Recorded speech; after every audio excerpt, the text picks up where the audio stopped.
Hi there, welcome to kneppyinvests. In this quick take Appendix 4C video, I'll be discussing a company called mydeal.com.au. This company listed on the ASX in October 2020. I would define it as an opportunistic listing because at that point in time, there was a lot of tailwinds behind this sort of company. So this company is e-commerce. They have a website. You go to the website and buy a lot of stuff from the website. So they're that sort of company, very similar to Kogan, Amazon, Temple Webster, Redbubble, probably missing a few others right now. I do believe over the next few decades, this sort of company will more than likely succeed. Doesn't mean mydeal.com will succeed, but they're in the right space. A lot of tailwinds behind them as humans transition to buying more and more things they want and things they probably don't need online. We'll still go to shops, but I think online spending will increase quite significantly over the next decade or so. So mydeal.com is in the right space. The question is, they listed in October 2020. Share price got as high as about $2, maybe even higher than $2. And ever since they listed, the share price has fallen, and currently it's around 55 cents. So the share price has almost gone down fourfold. So does that mean right now is good value for this company?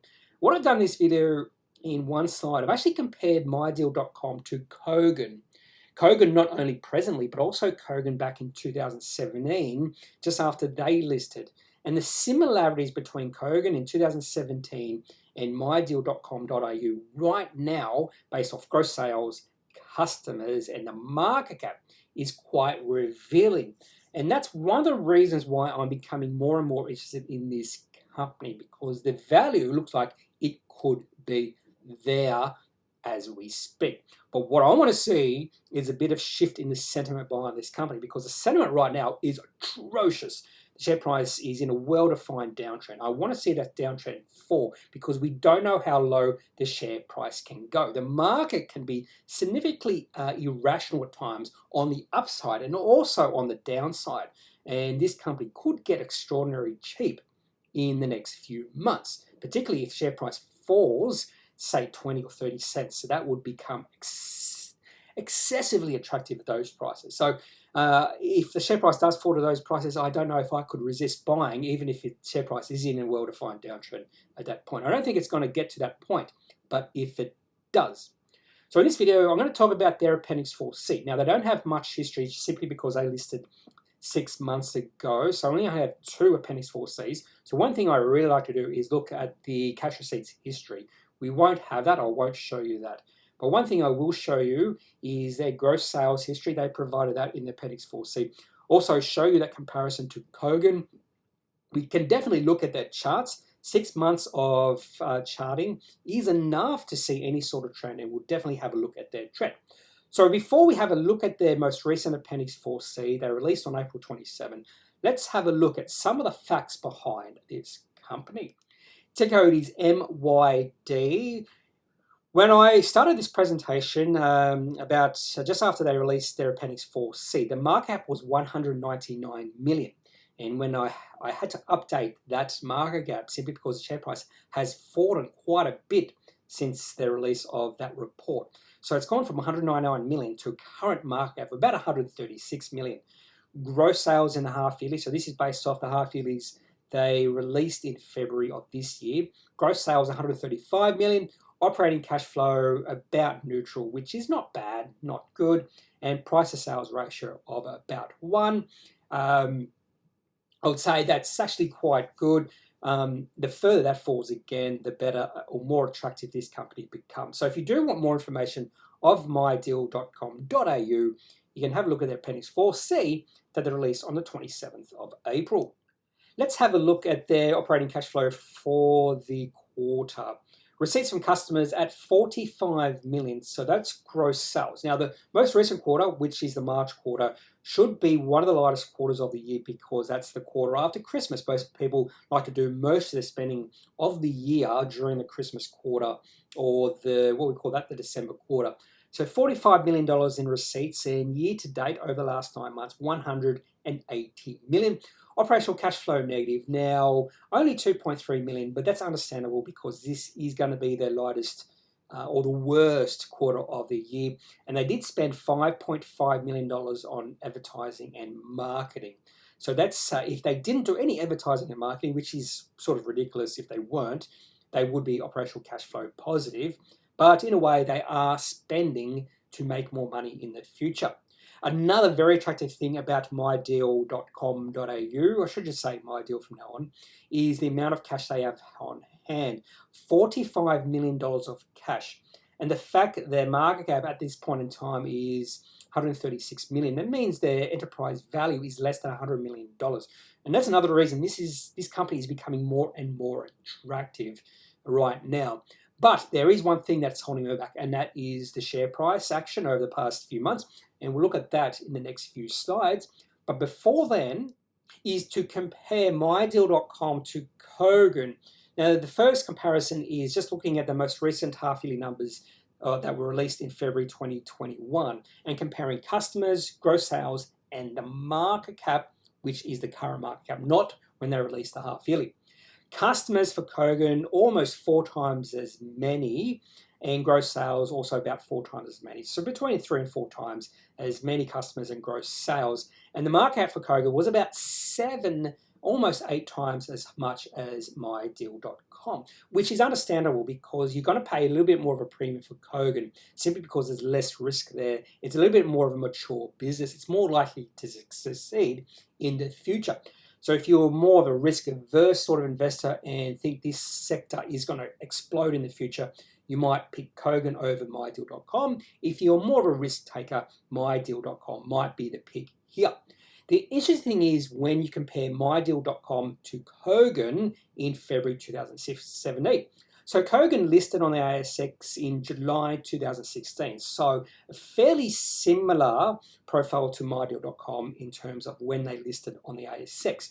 And when you look at those numbers in the comparison, very similar. Customers almost identical. Gross sales for Kogan a little bit higher than mydeal.com, and market cap almost identical. So mydeal.com right now is very similar to where Kogan was in February 2017. At that point in time, the Kogan share price was something like $1.40. Right now, it's $10. So you can just see when you compare mydeal.com to Kogan in that time frame, and just look at the share price of Kogan right now, you can see the potential behind mydeal.com over the next 4 or 5 years, particularly if they see similar growth rates than Kogan has experienced, which is a tall assumption and may not happen. But it might, even if they only do half the rate of growth of Kogan over the next 4 or 5 years, they're still going to be a significantly more valuable company in the future. Even though mydeal.com.au is a recent listing on the ASX, and a lot of times when a company recently lists on the ASX, you don't have a lot of financial information. One thing they did provide in their Appendix 4C was gross sales history through from Q1 financial year 2019. So you can see how receipts or cash receipts or gross sales have been increasing during the last 2.5 years. And we see exactly what I want to see in this sort of graph, an upwards trend. You might say, well, the most recent quarter has gone down. Well, that's understandable. You actually see that in 2020 and 2019. Q3 for this type of company is always going to be lower than the previous quarter or Q2 because that quarter is the Christmas quarter and a lot more spending. So what you want to do in this sort of situation is compare to the most recent Q3, which is in financial year 20. And that's exactly what MyDeal has done. And they've increased gross sales 100% from Q3 financial year 20. So more than likely, the next few quarters will see a significant increase in gross sales from the most recent quarter. That's what you see here. And the most important thing here is comparing not quarter on quarter, but year on year growth. That's where you get the best information on how the company is growing their gross sales. One of the main reasons I haven't taken a position in this company is the chart. An ugly looking chart at the moment for this company. We've seen a well-defined downtrend since January of this year when the share price was $1.40 We have just seen the share price go down ever since then. In fact, when the company IPO'd in October last year, there was a bit of euphoria, a bit of FOMO in the market. Share price went as high as $2.20 on the day of listing.